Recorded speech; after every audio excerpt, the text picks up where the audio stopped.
Hello everyone, welcome back to E academy. My name is Pooja Agarwal. कैसे हो आप लोग? जैसे कि आप लोग जानते हो कि हमने जो चैप्टर स्टार्ट करा था वो था टेंस वाला। तो आज हम उसी को कंटिन्यू करेंगे। उसमें हमने present definite, present continue, present perfect के बारे में बात कर ली थी। आज हम आगे पढ़ेंगे। आज हम जो बात करने वाले हैं वो है पास्ट। ठीक है, तो आगे चलने से पहले मैं आप लोगों को बता दूं, आप मेरे इंस्टाग्राम चैनल इंग्लिश विद पूजा को फॉलो कर सकते हो। यहाँ पे आपको इंग्लिश की शॉर्ट वीडियोस मिलेंगी और आपके अगर कोई भी क्वेरी है, कोई भी क्वेश्चन है, आप मुझसे पूछ सकते हो। आप इंस्टाग्राम पे जाइए, मुझे फॉलो कीजिए और वहाँ पे आप मुझे इनबॉक्स में क्वेश्चन डाल सकते हो। पर प्लीज मेक श्योर कि क्वेश्चन आपका सेंसिबल हो। सेंसिबल क्वेश्चन होगा तो मैं रिप्लाई करूंगी। अगर ऐसे ही बिना बात के क्वेश्चन डालोगे हाय हेलो ऐसे, तो मैं आपको क्वेश्चन का रिप्लाई नहीं करूंगी, टू बी ऑनेस्ट। तो आई होप आप लोगों को इतना समझ आ गया होगा लास्ट लेक्चर में मैंने जो भी आपको करवाया। तो आज चलते हैं आगे। आज हम जो बात करने वाले हैं वो है पास्ट इंडेफिनिट। पास्ट क्या होता है? देखिए, पास्ट का मतलब वो चीज जो कि एक्सपीरियंस्ड हो चुकी है, जो पास्ट में हो चुकी है। पास्ट में हम यूज करते हैं वर्ब की सेकेंड फॉर्म। पास्ट में हम यूज करते हैं वर्ब की सेकेंड फॉर्म डिड प्लस, अगर हमें क्वेश्चन बनाना है या हमें नेगेटिव बनाना है तो हमें किसकी जरूरत पड़ती है? डिड। डिड के साथ हमेशा किसका कॉम्बिनेशन होता है? वर्ब की फर्स्ट फॉर्म का। डिड के साथ वर्ब की फर्स्ट फॉर्म क्यों लगती है? क्योंकि डिड खुद ही वर्ब की सेकंड फॉर्म है। देखिए, आप लोगों को पता होगा कि डू की फर्स्ट फॉर्म होती है do, done. Did second form होती है डन, थर्ड फॉर्म होती है। ठीक है, तो जब डिड ऑलरेडी वर्ब की सेकंड फॉर्म है तो दोबारा से सेकंड फॉर्म नहीं लगाएंगे। डिड के साथ हमेशा वर्ब की फर्स्ट फॉर्म लगेगी। तो क्वेश्चंस कैसे बनेंगे? He wrote a letter. Wrote क्या हो गया? वर्ब की सेकंड फॉर्म। ठीक है, he didn't write a letter. Did he write a letter, ये कौन सा क्वेश्चन हो गया? Close ended question. ठीक है, अब चलते हैं आगे। Past continue. पास्ट कंटिन्यू में क्या लगेगा? वॉज वर वर्ब की फर्स्ट फॉर्म के साथ आईएनजी। आपको पता ही है वर्ब की फर्स्ट फॉर्म के साथ आईएनजी क्या है? कंटिन्यूस की पहचान। वॉज वर क्या है? पास्ट के बारे में बता रहे हैं। He was writing a letter, he was not writing a letter, was I writing a letter. Right, ये क्या हो गया? Positive sentence, negative sentence and close ended question. The next one is past perfect. Past perfect. Perfect की पहचान क्या होता है? Perfect की पहचान होता है वर्ब की थर्ड फॉर्म। ठीक है, तो पास्ट के कारण क्या लग गया? हैड प्लस वर्ब की थर्ड। राइट, हैड क्या हो गया? वर्ब की सेकंड फॉर्म, वर्ब की थर्ड फॉर्म। ठीक है, he had written a letter. Had he written a letter, he has not written a letter. Right, perfect क्योंकि पास्ट है। ठीक है, तो इसको नोट कर लीजिए फिर, ताकि हम लोग आगे चल सकें। आपको पता है ना कि ये वाला कंसेप्ट हैव की जो तीन फॉर्म्स होती हैं वो कौन सी होती हैं? Have, had, had. ठीक है, तो यहाँ पे क्या आ जाएगा? हैड वर्ब की थर्ड फॉर्म। यहाँ पे क्या आया था हमारे पास? डिड वर्ब की फर्स्ट फॉर्म। ये तो बच्चों वाला है, बेसिक कंसेप्ट आप लोगों को आता ही होगा, तो इसमें तो मुझे लगता नहीं कुछ डिफिकल्ट वन है। तो जल्दी से इसको नोट कर लीजिए ताकि हम लोग आगे चले।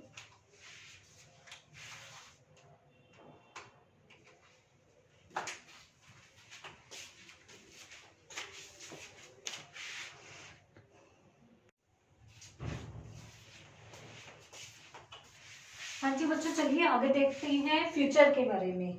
देखिए, जैसे कि आप लोगों को मैंने बताया था, फ्यूचर कोई टेंस नहीं होता। फ्यूचर मूड बताने वाली एक मॉडल ऑक्सिलरी है जो कि हमें बताती है कि सामने वाले का मूड कैसा है।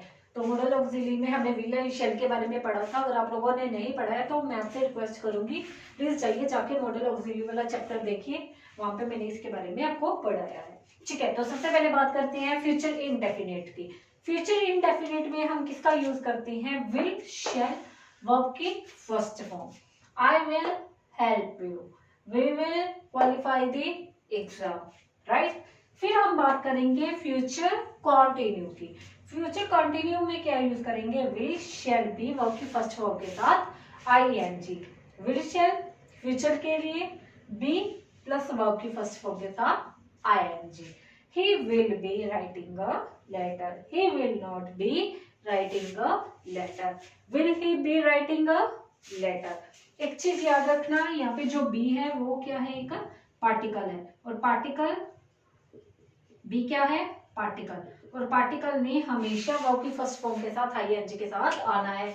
इन पेयर्स को आप अलग नहीं कर सकते, इनको आप अलग नहीं कर सकते, ठीक है। बी प्लस वर्ब की फर्स्ट फॉर्म के साथ आईएनजी, इसीलिए विल बी ही नहीं आएगा, will he be writing a letter.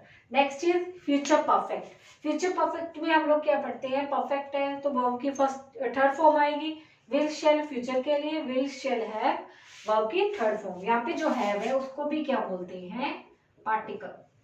क्या बोला जाता है, पार्टिकल। ये पार्टिकल होने के कारण ही हैव हमेशा वर्ब की थर्ड फॉर्म के साथ आता है। आप कभी भी हैव और वर्ब की थर्ड फॉर्म को अलग नहीं कर सकते। तो यहाँ पे क्या आएगा, he will have written a letter, he will not have written a letter. देखिए यहाँ पे मैंने दो सेंटेंसेस लिखे, एक ये और एक ये। आपको बताना है इन दोनों में से ठीक क्या है। he will not have written a letter, he will have not written a letter। जल्दी से बताइए इन दोनों में ठीक क्या है। देखिए ये वाला सेंटेंस ठीक है, ये गलत है, क्योंकि have और written के बीच में क्या आ गया, not, और ये कभी भी पॉसिबल नहीं है। have के साथ हमेशा वर्ब की थर्ड फॉर्म आएगी, तो ये नोट कहाँ आना चाहिए था, will के बाद, ठीक है। तो हमने क्या पढ़ा, फ्यूचर इंडेफिनिट में विल शैल प्लस वर्ब की first form, future continuous will shall be verb की फर्स्ट फॉर्म के साथ ING, future perfect will shall have plus verb की थर्ड फॉर्म, ठीक है। तो ये हो गया हमारा फ्यूचर का। अभी फ्यूचर परफेक्ट, हमने फ्यूचर परफेक्ट कंटिन्यूअस पढ़ना बाकी है, प्रेजेंट परफेक्ट कंटिन्यू पढ़ना बाकी है, पास्ट परफेक्ट कंटिन्यू पढ़ना बाकी है, वो पढ़ेंगे। पहले विल एंड शैल का यूज देख लेते हैं, विल और शैल का यूज कैसे होता है, ठीक है। पहले हम देख लेते हैं विल और शैल को यूज कैसे करेंगे, फिर हम पढ़ेंगे आगे सिंस एंड फॉर के बारे में। हमने वैसे मैंने ये टॉपिक आपको मॉडल ऑक्सिलरी में पढ़ा दिया था, फिर भी रिपीट कर देती हूँ। जिन्होंने वो चैप्टर नहीं देखा है तो मैं आप लोगों को रिक्वेस्ट करूंगी प्लीज जाके देखिए, वो चैप्टर बहुत अच्छे से मैंने आप लोगों को समझाया है, तो आपको काफी बेनिफिट रहेगा। अब use of will and shall, shell will और शैल का यूज क्या है। सबसे पहले हम बात करते हैं, मैं कह रही हूं आई और वी के साथ लगेगा, सॉरी शैल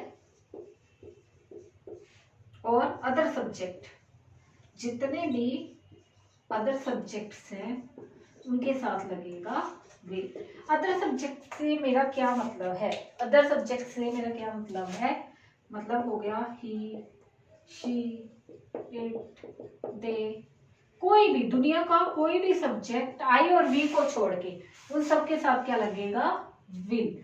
कब लगेगा, ये लगेगा जब कैटेगरी होगी नॉट फिक्स्ड। कौन सी कैटेगरी होगी, नॉट फिक्स्ड कैटेगरी। कौन सी कैटेगरी, नॉट फिक्स्ड कैटेगरी। अब हमें कैसे पता चलेगा कोई कैटेगरी फिक्स्ड है या नहीं है, देखिए सबसे पहली पहचान जब हम बात करते हैं इंटेंशन या ओपिनियन की, इंटेंशन या ओपिनियन की, मैं कह रही हूं आई शैल हेल्प यू, मतलब मेरी इंटेंशन है कि मैं आपकी हेल्प करूंगी या मैं आपका ओपिनियन जानना चाह रही हूँ, ठीक है। जैसे कि मैंने बोला आई शैल हेल्प यू,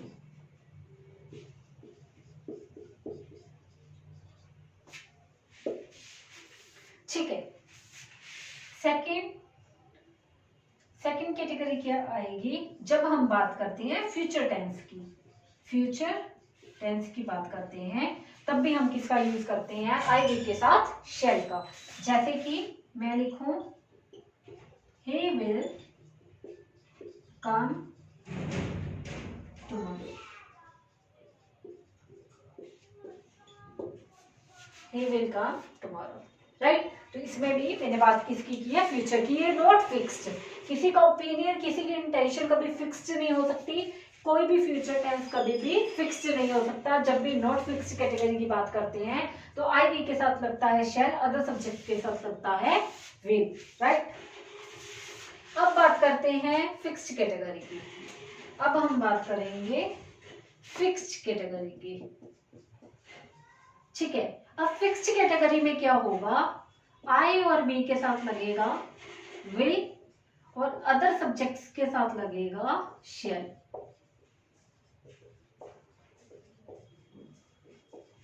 ठीक है, अब इसकी पहचान क्या होगी वो देख लेते हैं। इसकी पहचान क्या होगी फिक्स्ड कैटेगरी की। सबसे पहला आएगा प्रोमिस।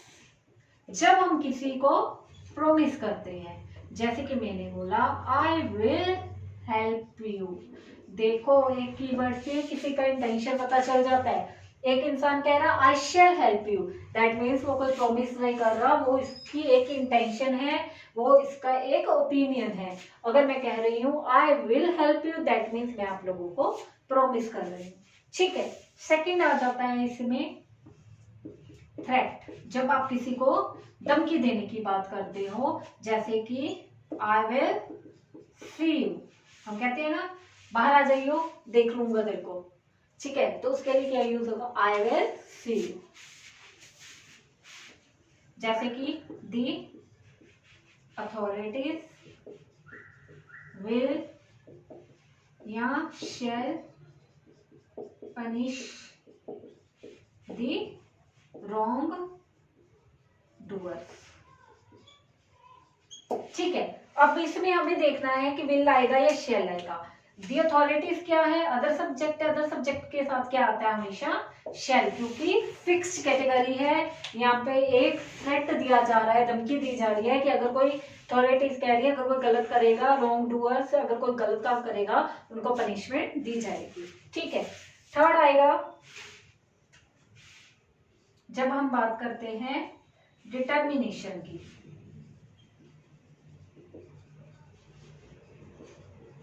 मैं कह रही हूं I will qualify the exam,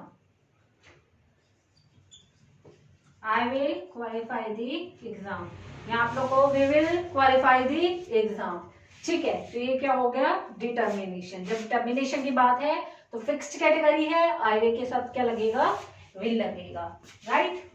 फिर बात करते हैं फोर्थ। फोर्थ में क्या आ जाएगा हमारे पास ऑफिशियल इंस्ट्रक्शन।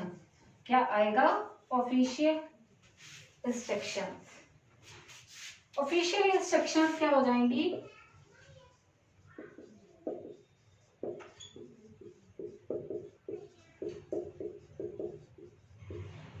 ऑफिशियल इंस्ट्रक्शंस में क्या आ जाएगा, जैसे कि आप लोगों के जो एडमिट का जो जहाँ पे सीनियर और जूनियर की बात होती है, जहाँ पे इंस्ट्रक्शंस फॉर्मल वे में होती हैं, तब भी वो कौन सी कैटेगरी होती है फिक्स्ड कैटेगरी होती है। जैसे कि आप लोगों के एडमिट कार्ड में लिखा होता है नो कैंडिडेट शेल और विल, क्या आएगा नो कैंडिडेट शेल और will be allowed to take mobile phone in the examination hall, ठीक है। तो ये भी क्या हो गया आपका ऑफिशियल इंस्ट्रक्शंस। ऑफिशियल इंस्ट्रक्शंस में और क्या होगा जल्दी से बताइए।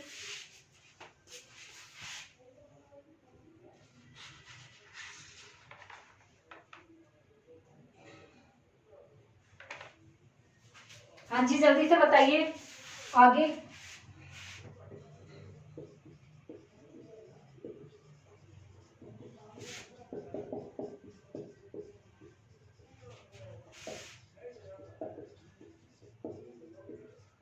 his or her mobile phone in the examination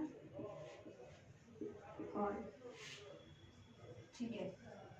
देखिए तो यहाँ पे क्या आएगा, यहाँ पे क्या आएगा विल या शैल, यहाँ पे आएगा शैल, क्योंकि नो कैंडिडेट क्या है अदर सब्जेक्ट है, अदर सब्जेक्ट के साथ क्या आता है शैल।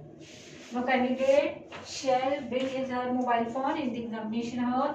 आप लोगों को बोला जाता है कोई भी कैंडिडेट एग्जामिनेशन हॉल छोड़ के नहीं जाएगा जब तक एग्जाम खत्म नहीं होता, तब भी शैल का यूज होता है क्योंकि हम अदर सब्जेक्ट की बात करते हैं। तो हमने क्या पढ़ा कि विल शैल के यूज में आई और वी का यूज के साथ shall लगता है और अदर सब्जेक्ट के साथ will लगता है जब बात होती है नॉट फिक्स्ड कैटेगरी की। नॉट फिक्स्ड में हम ओपिनियन इंटेंशन की बात करते हैं या फ्यूचर की बात करते हैं। फिक्स्ड कैटेगरी में हम आई वी के साथ लगाते हैं विल, अदर सब्जेक्ट के साथ लगाते हैं शैल।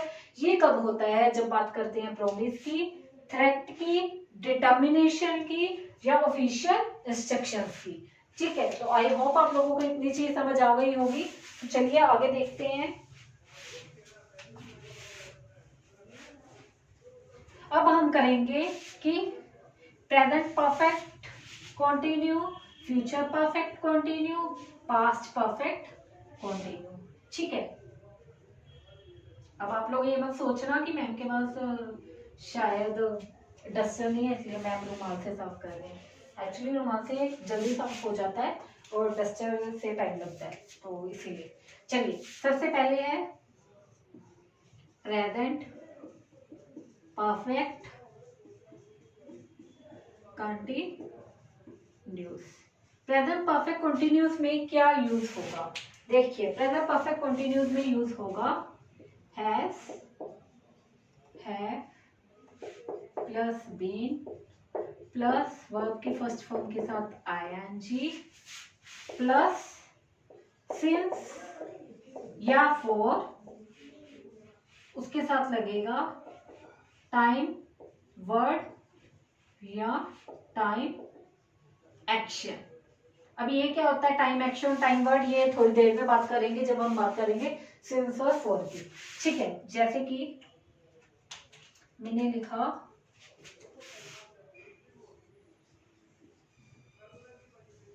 he had been waiting for me since morning। ठीक है, he had been waiting for me since morning। अब देखिए, सेकंड है हमारे पास पास्ट परफेक्ट कंटिन्यू। इसमें हम लोग क्या यूज करते हैं? इसमें हम यूज करते हैं had plus been plus verb की फर्स्ट फॉर्म के साथ आईएनजी प्लस सिंस और फॉर के साथ टाइम वर्ड या टाइम एक्शन। जैसे कि मैंने लिखा he had been fighting for 18 days। ठीक है, he had been fighting for 18 days। Third हम यूज करते हैं future perfect continue. Future perfect continuous में हम क्या यूज करेंगे? will, shall, have, been plus verb की फर्स्ट फॉर्म के साथ आईएनजी प्लस फ्रॉम या फॉर। फ्यूचर में सिंस का यूज नहीं होता, फ्रॉम या फॉर प्लस टाइम वर्ड या टाइम एक्शन। जैसे कि मैंने लिखा example he will have been working here from April 2021। ठीक है, तो हमने क्या पढ़ा कि जो प्रेजेंट परफेक्ट कंटिन्यूस होता है उसमें हम यूज करते हैं हैज, हैव, बीन। क्यों लगा? क्योंकि परफेक्ट है। परफेक्ट में हम क्या यूज करते हैं? वर्ब की थर्ड फॉर्म। परफेक्ट में हम क्या यूज करते हैं? वर्ब की थर्ड फॉर्म। परफेक्ट होने की वजह से लगा वर्ब की थर्ड फॉर्म बीन, कंटिन्यूस की वजह से लगा वर्ब की फर्स्ट फॉर्म के साथ आईएनजी, और क्योंकि टाइम पीरियड की बात हो रही है तो हम यूज करेंगे सिंस या फॉर। सिंस या फॉर, कहाँ पे सिंस लगेगा, कहाँ पे फॉर लगेगा, कहाँ पे फ्रॉम लगेगा, वो एक अलग कंसेप्ट है जो कि इसके बाद इमीडिएटली हम पढ़ेंगे। सिंस फॉर या तो कोई टाइम वर्ड लगेगा या कोई टाइम एक्शन। टाइम एक्शन मतलब एक पूरा सेंटेंस, टाइम वर्ड मतलब एक phrase, ठीक है। He has been waiting for me. He has been waiting for me since morning. Past perfect continuous में क्या लगेगा, हैड बीन वर्ब की फर्स्ट फॉर्म के साथ ING, since for time verb time action. He had been fighting for 18 days, he had been fighting for 18 days. Future perfect continuous में क्या लगेगा, will shall have been verb की first form के साथ ING. याद रखना फ्यूचर में from use होता है, सिंस यूज नहीं होता, सिंस का यूज फ्यूचर में नहीं करेंगे। फॉर यूज हो सकता है, time verb time action. He will have been working here from April 2021. Future में आने वाला है कि मतलब वो यहाँ पे काम करता होगा, ठीक है। तो आई होप आप लोगों को ये लेक्चर समझ आ गया होगा। बाकी हम कल कंटिन्यू करेंगे। अगर आपको वीडियो अच्छी लगी तो लाइक कीजिए, चैनल को सब्सक्राइब कीजिए और ज़्यादा से ज़्यादा शेयर कीजिए, ताकि मुझे भी मोटिवेशन मिले और आपको भी बेनिफिट हो। अगर इन केस आप लोगों को कोई भी दिक्कत है, आपको कुछ नहीं समझ आया, तो आप कमेंट में मुझसे पूछ सकते हो। तब तक के लिए बाय बाय, टेक केयर।